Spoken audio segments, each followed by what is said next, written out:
नमस्कार जय जगन्नाथ आम चैनल को आपण मानकु बहुत बहुत स्वागत। सांग माने 12 मई बैशाख पूर्णिमा दिन करिनियंतु घियर दीप एवं लवंगर प्राचीन कालर एही महा उपाय को 12 मई बैशाख पूर्णिमा दिन एही उपाय को करिनेले आपणंकु आपणंक जीवनर समस्त कष्टरू मुक्ति मिलिजिब।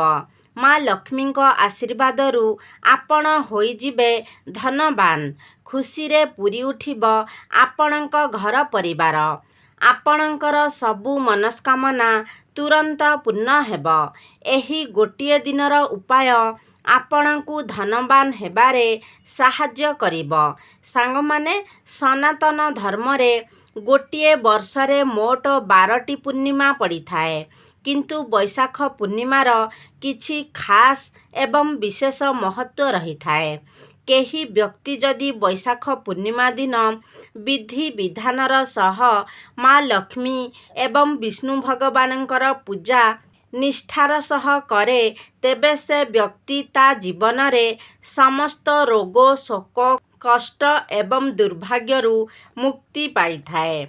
बैशाख पूर्णिमारे माँ लक्ष्मी को पूजा कले व्यक्तिर आर्थिक कष्ट सबु दूर हुए।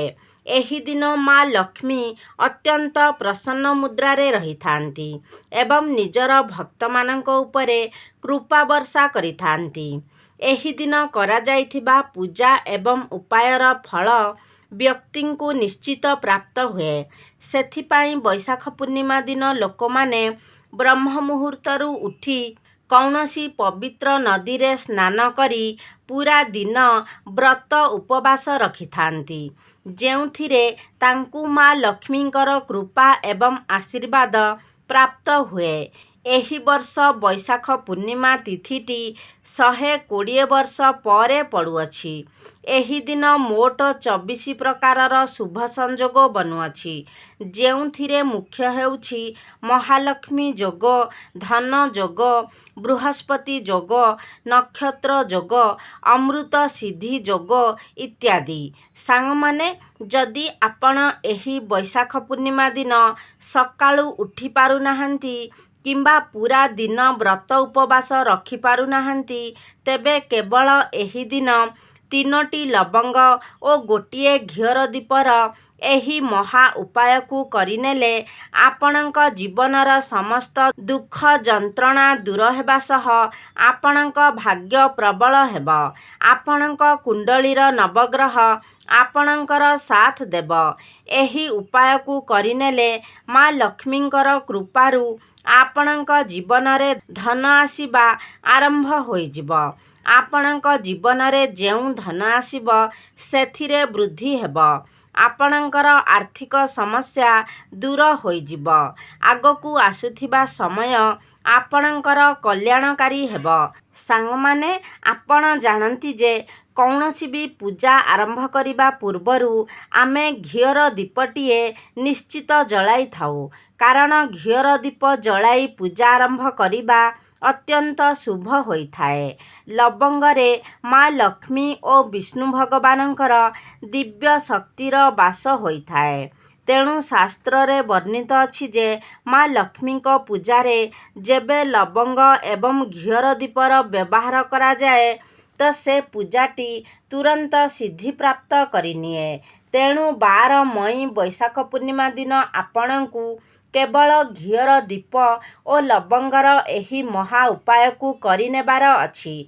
सबु किछि जानिबा पाई भिडियोटी को स्किप न करी शेष पर्यंत निहाती देखंतु एवं वीडियो को गोटे लाइक करी चैनल टी को सब्सक्राइब करी दियंतु और कमेंट बॉक्स रे श्रद्धा और भक्तिर सह जय माँ लक्ष्मी निश्चय लिखंतु।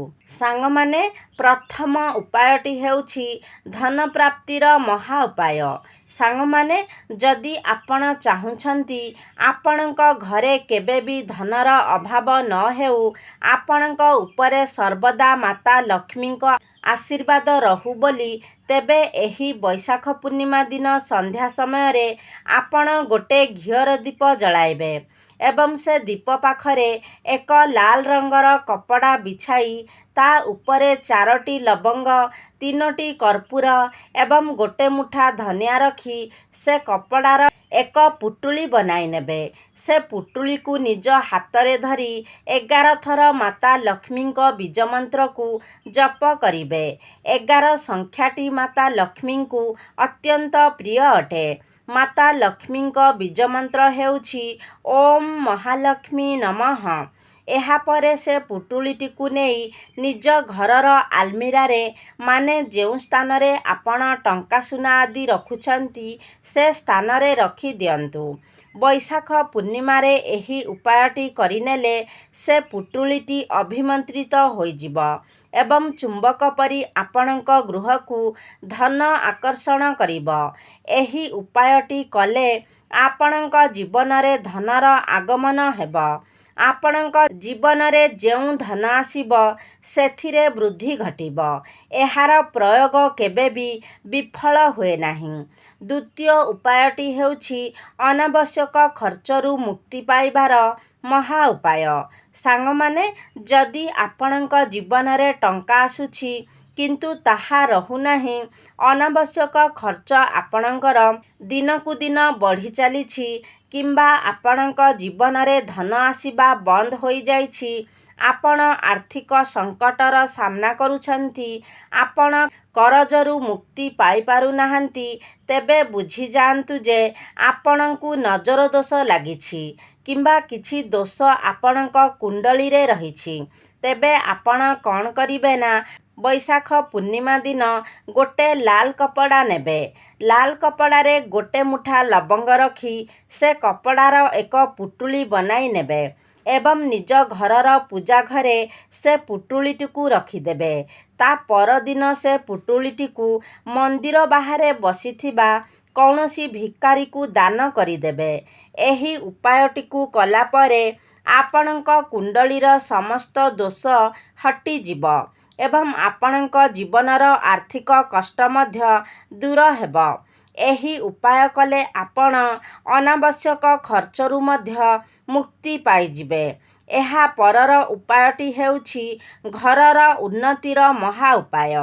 ସାଙ୍ଗମାନେ, ଯଦି ଆପଣ ନିଜ ଘର ପରିବାରର ଉନ୍ନତି ଚାହୁଁଛନ୍ତି, ଦେବାଦେବୀଙ୍କ ଆଶୀର୍ବାଦ ସର୍ବଦା ଆପଣଙ୍କ ଘର ଉପରେ ରହୁ ବୋଲି ଆପଣ ଚାହୁଁଛନ୍ତି, ତେବେ ଆପଣ କ'ଣ କରିବେ ନା, ବୈଶାଖ ପୂର୍ଣ୍ଣିମା ଦିନ ସନ୍ଧ୍ୟା ପରେ ଏବଂ ରାତି 9ଟା ପୂର୍ବରୁ ଘରର ମୁଖ୍ୟ ଦ୍ୱାରରେ ଦୁଇ ପାଖରେ 2ଟି ରାଶି ତେଲର ଦୀପ ଜଳାଇବେ ଏବଂ ସେ ଦୀପରେ ଗୋଟେ ଗୋଟେ ଲବଙ୍ଗ ପକାଇଦେବେ।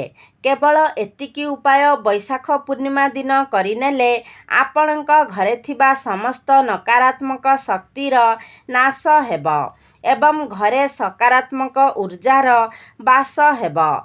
ଯେଉଁ ଘରେ ସକାରାତ୍ମକ ଶକ୍ତିର ବାସ ହୁଏ ସେ ଘର ଉପରେ ସର୍ବଦା ଦେବାଦେବୀମାନଙ୍କର ଆଶୀର୍ବାଦ ରହେ ଏବଂ ସେ ଘରକୁ ଉନ୍ନତି କରିବାରେ କେହି ବି ଅଟକାଇ ପାରନ୍ତି ନାହିଁ। ତେବେ ସାଙ୍ଗମାନେ, ଆଶା କରୁଛି ଆଜିର ଭିଡ଼ିଓଟି ଆପଣମାନଙ୍କୁ ନିଶ୍ଚିତ ଭାବରେ ଭଲ ଲାଗିଥିବ। ଯଦି ଭଲ ଲାଗିଛି ତାହେଲେ ଲାଇକ୍ କରନ୍ତୁ, ସେୟାର କରନ୍ତୁ। ଆମ ଚ୍ୟାନେଲକୁ ଯଦି ସବସ୍କ୍ରାଇବ୍ କରିନାହାନ୍ତି ତାହେଲେ ସବସ୍କ୍ରାଇବ୍ କରିଦିଅନ୍ତୁ। ସର୍ବେ ଭବନ୍ତୁ ସୁଖିନଃ। ଧନ୍ୟବାଦ।